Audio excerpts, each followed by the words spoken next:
Assalamu alaikum. Welcome to BD Views. I am Mursaleen Siddiqui.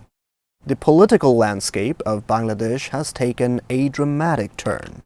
Just as the nation prepared for a unified front of Islamic and pro-people forces, a major crack has appeared.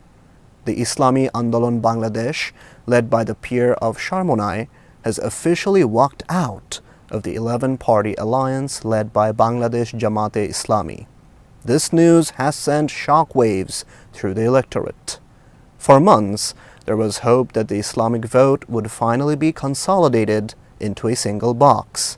But that dream seems to have hit a major roadblock. Assalamu alaikum wa rahmatullahi wa barakatuh. On Friday afternoon, Maulana Ghazi Ataur Rahman, the spokesperson for Islami Andolon, made a bold announcement. He stated that his party would now contest 268 seats independently. This happened just one day after the alliance had a press conference to announce their joint candidates. The timing is curious. Why leave now? The Islami Andolon claims their decision is based on ideology and morality. They express concerns that the alliance's goals were not being met. However, political analysts are looking deeper. They are asking, is this really about ideology, or is it about the numbers? Interestingly, while Islami Andolon has left, 10 other parties remain firmly with the Jamaat-e-Islami. These include the Liberal Democratic Party, LDP, the Khilafat-e-Majlis, and the National Civic Party, NCP. By staying, these parties have essentially endorsed Jamaat's logic over Charmonai's complaints. The split reveals a deep-seated tension between political reality and strategic ambition. While Jamaat-e-Islami is trying to build a broad-based inclusive coalition, the Islami Andolon seems to be struggling with its own identity within this new power dynamic. One of the most vocal complaints from the Islami Andolon involves a recent statement by Jamaat's Amir, Dr. Shafiqur Rahman. He recently met with representatives of the Christian community. During that meeting, he reportedly assured them that if elected, the state would be run according to existing laws and the Constitution, not a strict Sharia-based legal system. The Islami Andolon spokesperson used this as a primary reason for their exit. They claimed that Jamaat is moving away from the goal of establishing an Islamic state. But does this claim hold water? Jamaat-e-Islami has clarified its position through its Assistant Secretary General, Advocate Ehsanul Mahbub Jubair. He explained that Jamaat's goal is a welfare state based on justice.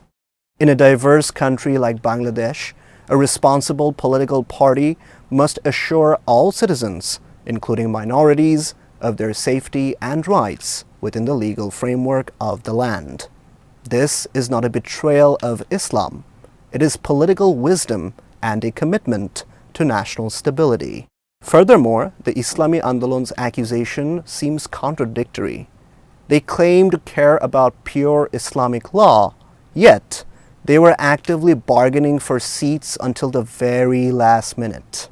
If the ideological shift of Jamaat was so clear to them, why were they negotiating for 80 seats just 24 hours before their exit? This suggests that the Sharia excuse might just be a smokescreen. It looks like a way to save face after failing to get the massive number of seats they demanded. In contrast, Jamaat's approach has been one of balance. They are trying to represent the aspirations of the July uprising while remaining rooted in their values. They have shown that they are ready to lead a modern state which requires a language of inclusion, not isolation. The real friction within the alliance seems to have been the number 2 spot. For a long time, the Islami Andolon saw itself as the second largest force after Jamaat. However, recent surveys and the entry of new parties changed the math. Data from the International Republican Institute and the other local surveys tell a revealing story. While Jamaat-e-Islami holds about 26% of the public support, the National Civic Party, NCP, the face of the student-led uprising, is polling at around 7%. The Islami Andolon, on the other hand, is hovering around 3 to 4%. Despite this, the peer of Charmonai's party reportedly demanded 80 seats. Jamaat offered them 45, which is already quite generous given the survey data. But the Islami Andolon remained stubborn. They specifically demanded seats in areas like Shatkhira and other regions where Jamaat has a very strong presence. They even demanded seats held by top Jamaat leaders. This was strategically impossible for Jamaat to accept. If they gave 80 seats to a party with 4% support, it would be unfair to other partners like the LDP or the NCP, who bring different types of strength to the table. The entry of the NCP was the turning point. Jamaat saw the NCP as a bridge to the youth and the Jalai uprising spirit. The Islami Andolon saw the NCP as a threat to their influence. When Jamaat refused to sideline the new, younger forces to satisfy the high demands of Charmonai, the tension reached a breaking point.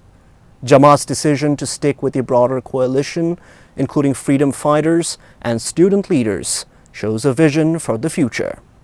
The Islami Andolon's decision to walk away because they didn't get 80 seats shows a focus on narrow party interest rather than the greater unity of the movement.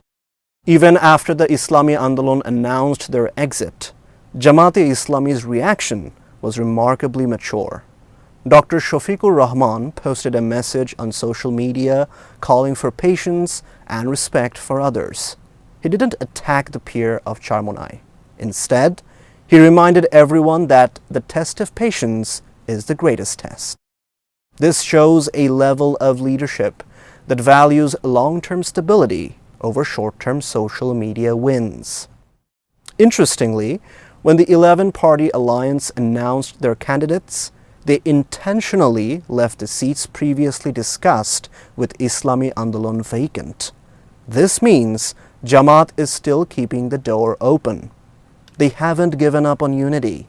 They're acting as the big brother of the alliance, showing flexibility and grace. On the other hand, the Islami Andolon's immediate announcement of 268 candidates feels like a pre-planned move. It is difficult to organize 268 candidates in a few hours.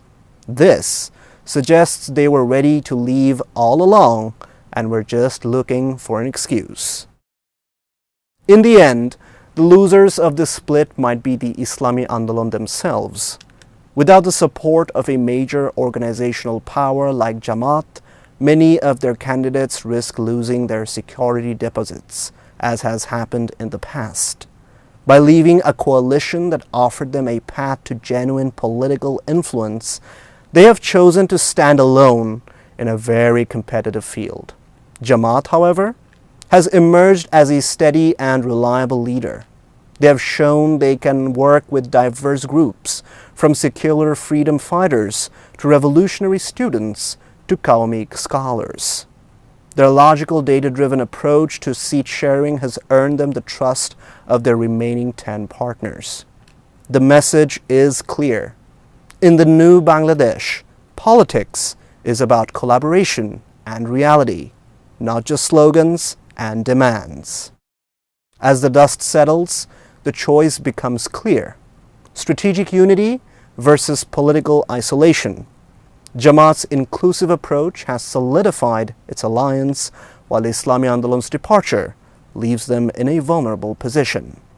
The upcoming election will prove whether the electorate values responsible leadership over the pursuit of narrow, individual party interests. That's all for today.